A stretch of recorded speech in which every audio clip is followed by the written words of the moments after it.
They called him a loser. His own family stopped answering his calls. His landlord taped an eviction notice to his door. And on a cold Tuesday morning, he sat on the floor of an empty apartment, with $11 in his bank account, wondering if any of it was even worth it anymore. His name was Marcus. And what happened next? Nobody saw coming. Marcus grew up in a small town where success felt like something that happened to other people. People on TV. People in big cities. Not people like him. His father worked at a factory for 30 years. His mother cleaned houses on weekends. They weren't poor in the worst sense, but they were never free. Every month was a calculation. Every bill was a stress. And Marcus watched all of it growing up, quietly telling himself, "I will find another way." So when he turned 22, he left his hometown with a backpack, a cheap laptop, and a dream he couldn't even fully explain yet. He wanted to build something. He didn't know what. He just knew he wasn't going back. But here's the thing nobody tells you about chasing a dream. It doesn't care how badly you want it. Marcus's first idea was a mobile app, a task manager. He taught himself to code from YouTube tutorials, spent 8 months building it, launched it on a Saturday morning with his heart pounding, and got 12 downloads. 3 of them were him testing it. He told himself it was fine.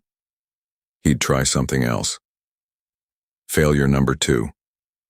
He pivoted to dropshipping. He'd watched dozens of videos. He built the store. He ran the ads. He even made a few sales in the first week and thought, this is it. But then the refunds started coming. The suppliers were sending wrong products. His ad costs were bleeding him dry. After 4 months, he'd lost over $2,000 he didn't really have. His girlfriend at the time looked at him one evening and said quietly, "Maybe this just isn't for you." He didn't sleep that night. Failure number 3. He tried freelancing, graphic design, even though he was average at best. He sent over 60 cold emails, got 3 responses. 2 of those ghosted him after the first message. He made $120 that month, total. Failure number 4. He tried selling digital products, ebooks, guides. He spent 3 months writing a guide on productivity, priced it at $17, sold 2 copies, one to his cousin who asked for a refund. By this point, people around him weren't just doubting him. They were laughing. His uncle told him at a family dinner, in front of everyone, "Marcus, when are you going to grow up and get a real job?" The table went quiet. Marcus forced a smile, but inside, something cracked. Failure number 5.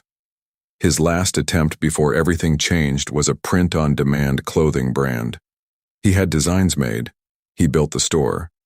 He posted on social media every single day for 2 months. He made 0 sales. 0. He closed his laptop that night and sat in silence for a long time.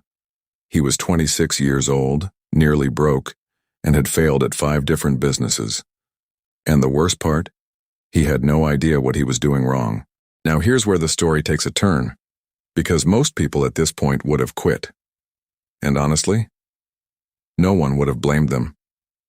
But Marcus did something different. Instead of launching business number 6, he stopped. He stopped and he asked himself a question he had never seriously asked before. Why do people actually make money? Not what business should I start, but why does money flow to some people and not others? He started reading, obsessively, books on sales, on marketing, on psychology, on wealth. He wasn't looking for the next idea. He was looking for the pattern he kept missing. And then one night, somewhere around 2 a.m., he read a single sentence that stopped him cold. The sentence said, "People don't buy products. They buy solutions to problems they're already desperate to solve." He read it again and again. He thought about every business he'd built, the app, the dropshipping store, the ebooks, the clothing brand. None of them had been built around a desperate problem. They'd all been built around his interests, his ideas, his excitement. He had never once started by asking, what does someone urgently need right now? And am I the person who can give it to them? That was it. That was the thing he'd been missing for 4 years. Marcus didn't rush this time. He spent 3 weeks just listening. He went into forums, Facebook groups, Reddit threads, comment sections. He wasn't selling anything. He was just reading what real people were frustrated about, struggling with, asking for help on. And one problem kept showing up over and over again. Small business owners, local businesses, restaurants, salons, gyms, plumbers, electricians, they all had the same complaint. I don't know how to get more customers online. I don't understand social media. I don't have time to learn. Someone please just do it for me. Marcus paused.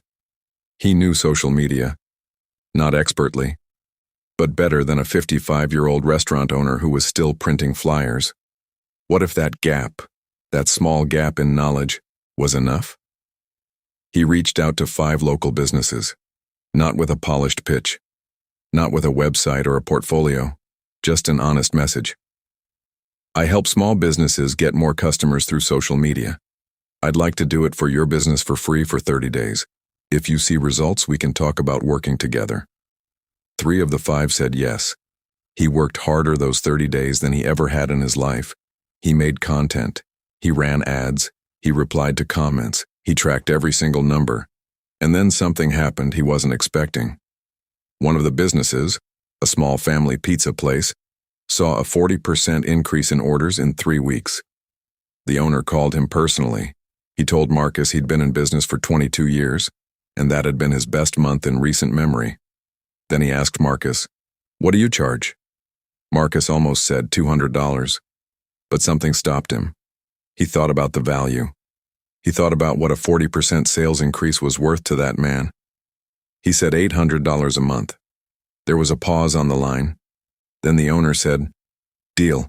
Can you start with my second location too?" Marcus's hands were shaking when he hung up, but that was just the beginning. Word spread fast in that town. Within 2 months, Marcus had 6 clients, then 10. Then he had to stop taking calls because he couldn't keep up. He raised his prices. The clients kept coming. He hired his first assistant, a college student, to help manage content. Then a second. 6 months after that desperate night on his apartment floor with $11 in his bank account, Marcus was making $22,000 a month. Not from some secret app. Not from crypto or stock tips. From a simple skill, social media management, applied to people who desperately needed it, priced in a way that reflected real value, and built on the foundation of actual results. His uncle called to congratulate him. Marcus picked up the phone. He was kind about it. But he didn't forget. Now before you click away, is because this is the part that actually matters. Let's break down what Marcus did differently on attempt number 6. Lesson 1.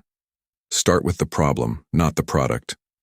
Every failed business Marcus built started with his idea, his passion, his excitement. But the market doesn't care about your excitement, it pays for solutions. Before you build anything, find a real, urgent, painful problem that people are already looking for help with. Lesson 2. Offer free value before you ask for money. Marcus's breakthrough came when he stopped trying to sell and started trying to prove. He offered 30 days free. No pitch, no pressure, just results. When someone sees real results, the sales conversation becomes easy. You don't have to convince anyone. The results speak. Lesson 3. Price based on value, not your comfort level. Marcus almost said $200. He said $800. Same service. Completely different business. Most people undercharge because they're afraid of rejection. But when you deliver genuine value, charging well is not greed, it's honesty. Lesson 4. The skill was never the problem. Marcus wasn't the best social media marketer in the world.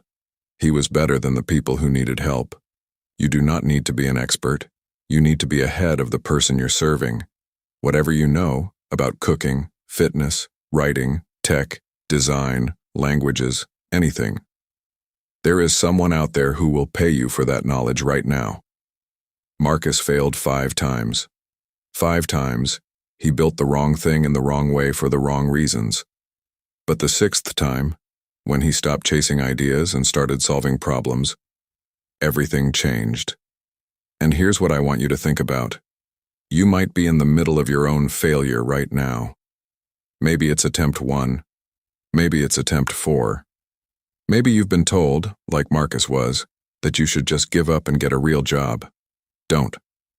The people who made it didn't make it because they were smarter or luckier or born with something special. They made it because they kept going long enough to finally ask the right questions. Marcus's question was, what does someone desperately need, and can I give it to them?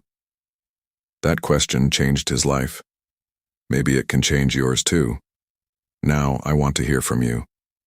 If you were in Marcus's position, standing at attempt number 6 with almost nothing left, what would you have done? Would you have kept going? Or would you have walked away? Drop your answer in the comments. I read every single one. And if this story hit you somewhere real, subscribe. Every week I share stories like this one, stories of real transformation, real failure, real success. Because sometimes, the only thing standing between where you are and where you want to be is one decision. Make it.